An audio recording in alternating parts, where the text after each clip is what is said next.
Here's a little test. I want you to walk over to your recycling bin. Go on, take a look. My guess is you have at least one crumpled cardboard box from something you bought online. And chances are, there's a major company powering at least some of these purchases. A company whose name does not start with A. Frankly, when he said, "You've heard of Shopify, right?" I said, "I think you're a Swedish music site." And he said, No, not Spotify, Shopify. That artisan toffee ordered last week? Shopify. Ooh, a package. That Gymshark hoodie? Shopify. Today, this Canadian company powers more than 1.7 million merchants and enough sales to make it the second largest online retailer in the U.S. From small family businesses to big brands like Kylie Cosmetics and Allbirds, Shopify is the invisible thread that connects them all. But getting here meant making some pretty unconventional choices. I'm sure there were many people at Shopify that said, "What is this company doing?" I'm Ilana Strauss, and you're listening to When It Clicked, an original podcast from ClickUp. On this podcast, we meet the people behind the business stories and the products that you think you know and bring you the secret history of how it all came together. To the one moment when it all finally clicked. Today, the story behind the company that beat eBay at online merchant sales and how its plan to build the tools businesses needed before they knew they needed them created a whole new class of entrepreneurs. This is When It Clicked for Shopify. That's when it clicked, yeah. If you've got internet, it's never been easier to buy things online. Instant payment, 2-day shipping, and free returns for everything from mattresses to makeup have been making hitting the buy button pretty foolproof. But it wasn't that long ago that online shopping was not this simple. And setting up an online store, well, that was even harder. So Shopify's origins start kind of in the mid-2000s when Toby, a German immigrant to Canada, decided he wanted to run his own business, and he set up a site called Snow Devil, which sold snowboards. And it was wildly successful for one season until the summer came and no one bought snowboards. And he discovered that the software that he had written was actually much more valuable than the store. That's Craig Miller, the former chief marketing officer and chief product officer at Shopify. In university, he studied to be an electrical engineer. But like many Shopify staff, it was his work as an entrepreneur that got him noticed. In university, I discovered this strange world called affiliate marketing, where you could basically set up a website and refer people to other companies and then just get cash sent to you. It seemed bizarre because I was, a full-time student, and I just discovered that I had this weird knack for creating these web pages that would show up at the top of the search engines. This knack ended up getting Craig his first job after graduation. 2 guys he met in a bar were starting an online classified ad company called Kijiji. They needed someone to make sure people found their website, and Craig was the 4th person hired. The thing that was tricky for me was always spelling it. So one of the first things I had to do was buy the domain names KIJI, KIJJI, KAJI, KAJJI. It took me a long time to figure out how many ways people could misspell Kijiji. With that weird name and Craig's SEO experience, Kijiji quickly grew to be one of the most popular websites in Canada. Then he got the call that changed his career forever. In 2010, I got an email from a recruiter named Doug. And frankly, when he said, "You've heard of Shopify, right?" I said, "I think you're a Swedish music site." And he said, No, not Spotify, Shopify.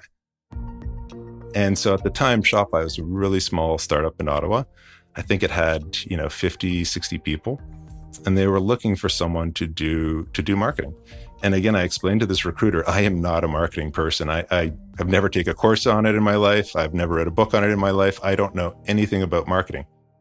But he said, "Why don't you come meet the team and, see what you think?" At the time, Craig wasn't even looking for a new job, but he was curious about what Shopify was all about.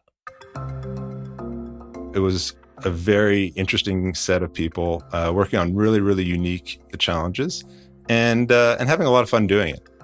the fact that they were making money was almost an accident because they were more into the technology and the problem at hand than kind of the business case behind it. In 2010, e-commerce was still a small part of the retail market. Just over 4% of retail sales were made online, yet signs of growth were there. The U.S. Department of Commerce reported a 16% increase in online sales in just 1 year. Retailers needed to adapt, but many still used websites like billboards. Really, at that time, they almost just conceived of them as an electronic catalogue. It was more like a shop window. It was more common for a retailer to have products up to, or something a little bit about the business, but it wasn't common that everybody had a transactional website. That's Catherine Ardley. She's been working with small businesses on retail strategy for more than 2 decades. She says that back in the early 2000s, it was really tough to set up an online store. It was technical and expensive, especially for independent retailers. They had very limited options. They could sell on somewhere like Amazon if they were accepted. They could sell on somewhere like eBay, but that wasn't a particularly great customer experience. They could certainly sell on Etsy if they met the Etsy criteria. But if they didn't fall into those categories, then they had very few options. You could pay a developer to create a website for you, or you could teach yourself HTML and do it yourself. But if you weren't tech-minded, then you were talking about an outlay in the tens of thousands of dollars. But then if you didn't like the color of the homepage or you didn't like the order of the products were shown in, then you would have to go back to somebody and probably pay them again in order to make those changes. So it was extremely unwieldy. You're talking about a major investment. When they were starting out, Brandini Toffee was not the kind of company that can make that investment. Hiring a developer to build a custom website, that was way out of reach. Today, Brandini Toffee has 4 retail stores, a distribution deal with Costco, and a booming online business. All right, we are here next to our toffee kettles where we're cooking our almond toffee with butter and sugar. But back in 2006, it was basically a kitchen table operation, run by 2 high schoolers who just wanted to go on a school trip to Italy. Our parents said, great, go get a job and help us pay for it. And so instead of getting a job, we decided to create our own product, which was almond toffee. It was a recipe I had been taught as a kid in about middle school. And so we started for, a few $100s, with goods that you can get from the grocery store. And our moms were very involved as well and quickly realized we had a business. That's Brandon Weimer, the co-founder of Brandini Toffee. So our main sales at the time were events. A lot of street fairs, a lot of traveling, setting up shop, closing up shop in more temporary basis. So a website was really our opportunity to create loyalty. If people, friends, family, whoever else we've met in between could go to our website to purchase product. Brandini Toffee set up a web store through Shopify, making them one of the first 200 independent merchants using the software. We wanted to make the product, we wanted to ship it, we wanted to do the tech side, and we were small, and it was a great opportunity with very low barrier of entry. In those early days, this was the market Shopify was serving. Merchants wanting to set up their own online stores. Shopify was very much a website hosting company that included a shopping cart. And that was what most people associated with Shopify, and that was kind of the valuable product that we were selling to the world. By 2011, Shopify had more than 18,000 businesses paying to use its software and apps. And demand was growing by more than 60% year over year. The business model for helping companies build their own e-commerce sites was solid. Yet, CEO and founder Toby Lutke had a bigger vision for Shopify. He saw the direct-to-consumer market was beginning to take off and predicted huge shifts were coming in how people shop. He wanted Shopify to pave the way for this retail future. The problem was, it was a future not many people could see or understand. Craig remembers the all-staff meeting where Toby tried to explain how the company needed to shift. I think it was about 2013. Toby spoke to the company and described something very obtuse. He said, I want to build the world's first retail operating system. And I remember the crowd leaving, saying, yeah, this sounds great. Let's build this retail operating system.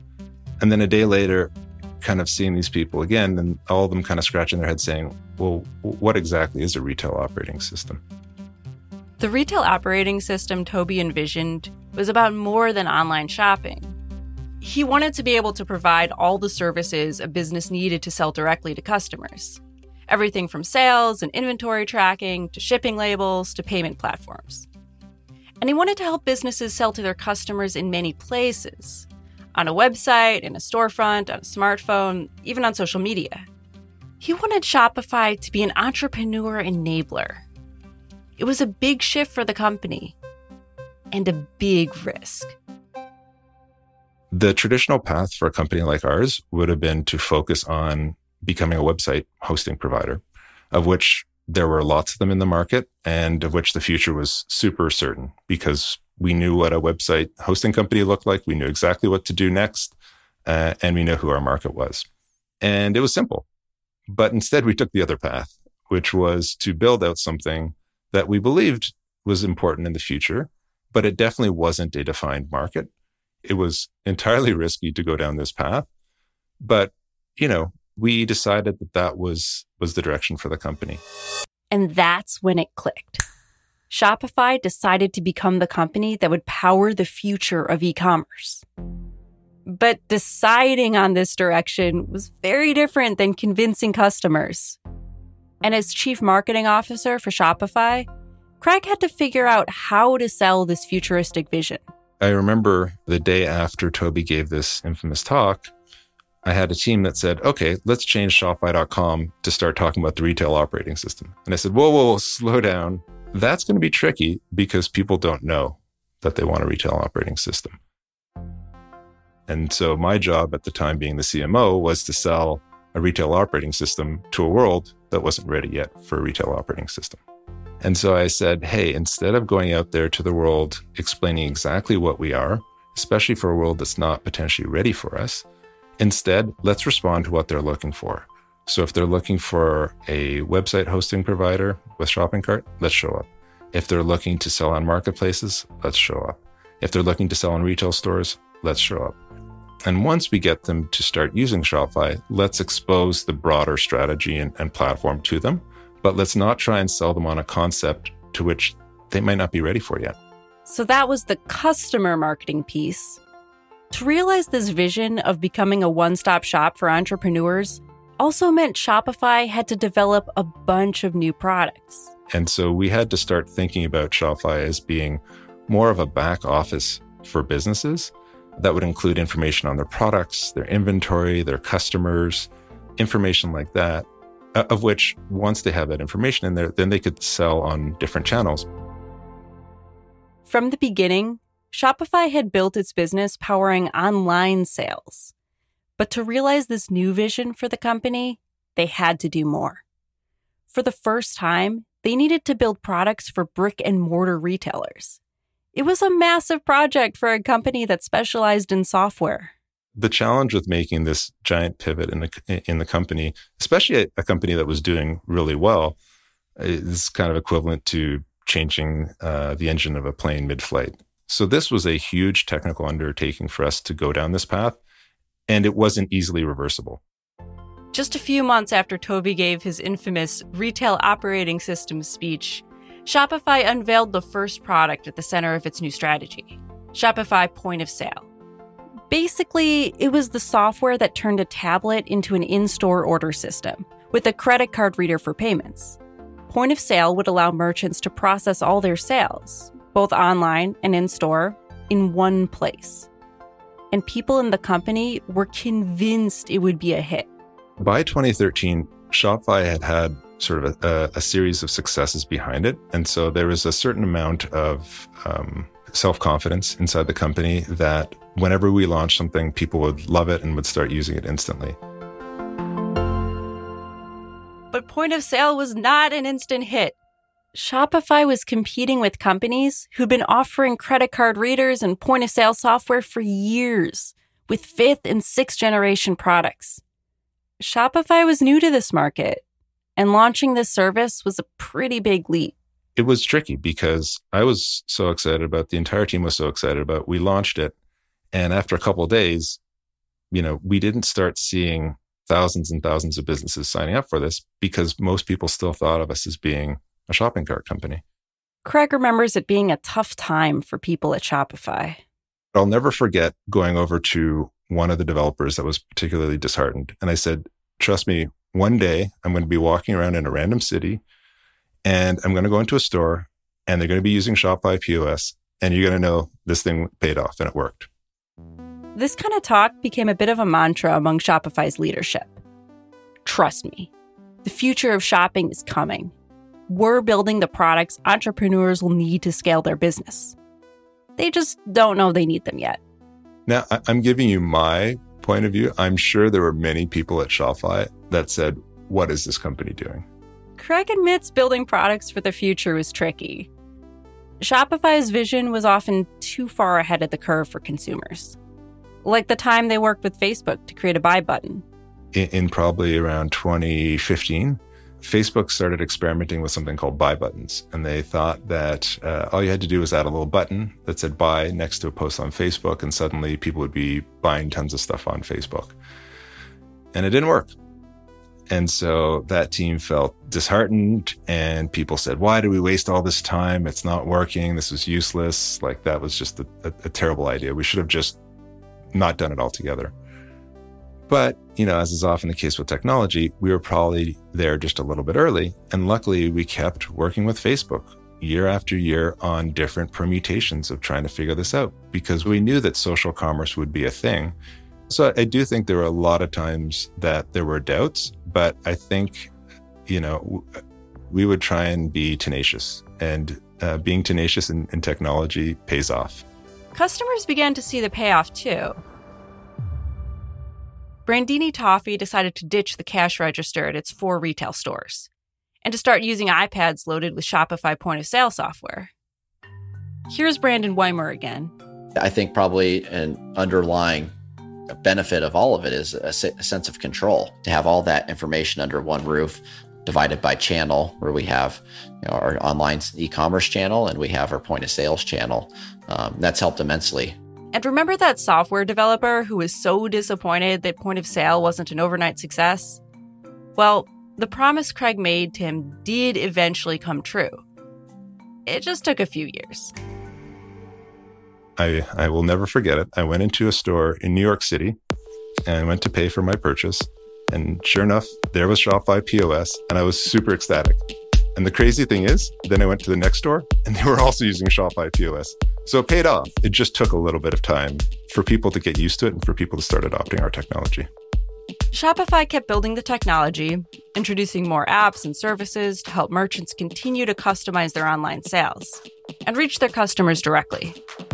By 2015, more than 150,000 businesses were using Shopify to power their stores. Catherine Eardley also started seeing more and more of her retail clients start using Shopify for all the reasons Toby envisioned. If you think about something like eBay or Amazon or Etsy, they're hugely powerful in helping small businesses get their products in front of their customers. But they're marketplaces. Basically, they have complete control over every aspect of the purchase. But where Shopify, I think, is so transformational is that a Shopify website is the business's website. So if you go and buy a candle from a candle company that has a Shopify website, that company then has your details as opposed to Etsy having your details. Therefore, that company can build an ongoing relationship with you as the customer, which ultimately is the kind of true path to success for product businesses, because it's all about those repeat customers. They're the best customers. They're the ones that really drive the profit. And it wasn't just small retailers that were using Shopify. Big brands like Budweiser, Tesla, and the Los Angeles Lakers were customers, and the company was preparing to go public. Craig says that process became another turning point for the company, another chance to take stock of the business they wanted to become and the customers they wanted to serve. I sat down with Toby and we actually worked on what's called the founder's letter, which is the first, I guess, page of the prospectus. And it's one where there's actually a lot more freedom. You can describe the company in the terms you want to describe. And one of the things that was very interesting about this is this was probably the first chance for Toby to really articulate what the company is and what it values and why it exists. And in doing so, we had a very interesting discussion, which was, do we care about big companies using Shopify or small companies using Shopify? And during that process, I'll never forget, he said, look, I love all of our customers equally, but if a company starts using Shopify and they're very large, that's great. But if a company is small and starts using Shopify and they're able to grow over time, like those are the companies that we exist for. And that, again, I think just provided some clarity for us as a company. And so we really focused on thinking about our market as being kind of unlimited and about encouraging people to start a business and see where it goes. This focus on making entrepreneurship available to everyone, it became a kind of rallying cry at Shopify. So Nike had a tagline that says, if you're a body, you're an athlete. And I kind of ripped them off and said, if you have ambition, you're an entrepreneur. Shopify didn't just want to help existing businesses. They wanted to take people who had never sold anything before and show them how to become an entrepreneur. And so we even started thinking about helping them find products to sell, teaching them how to do marketing, and really kind of lowering the barrier to entrepreneurship. More entrepreneurs meant more potential customers.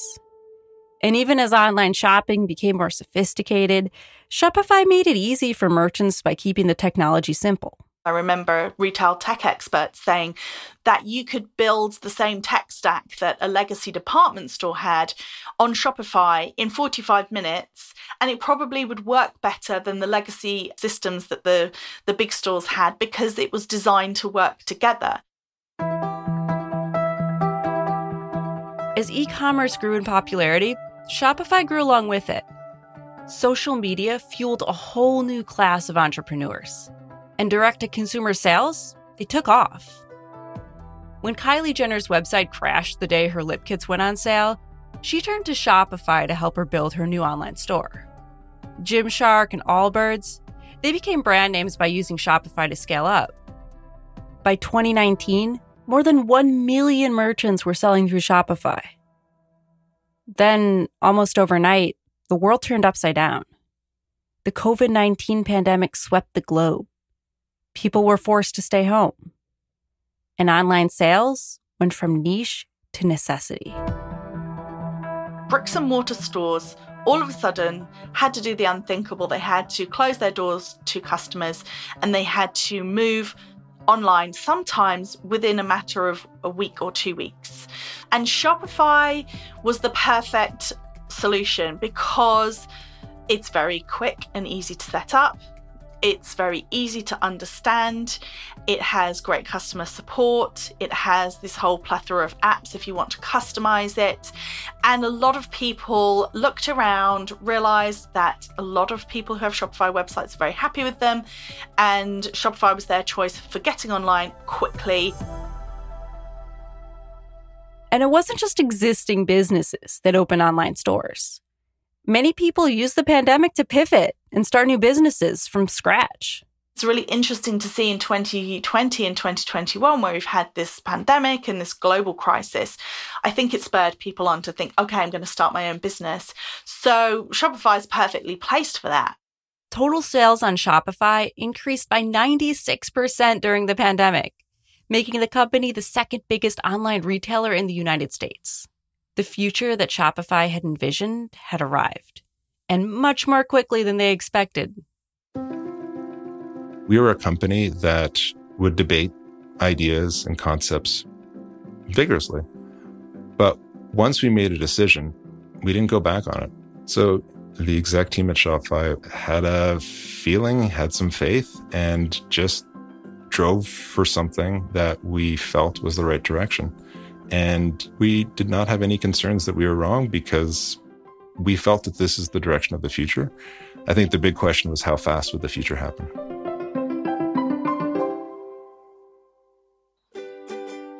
You've been listening to When It Clicked, an original podcast from ClickUp. I'm Ilana Strauss. Everyone's got a story to tell. We've all been there when we thought we would fail. Just like Shopify, ClickUp is also committed to making tasks simpler for entrepreneurs. For more information, visit ClickUp.com to discover how we're making the world more productive. Thanks for listening. And don't forget to leave us a rating and a review in your favorite podcasting app. See you in 2 weeks. That's when it clicked.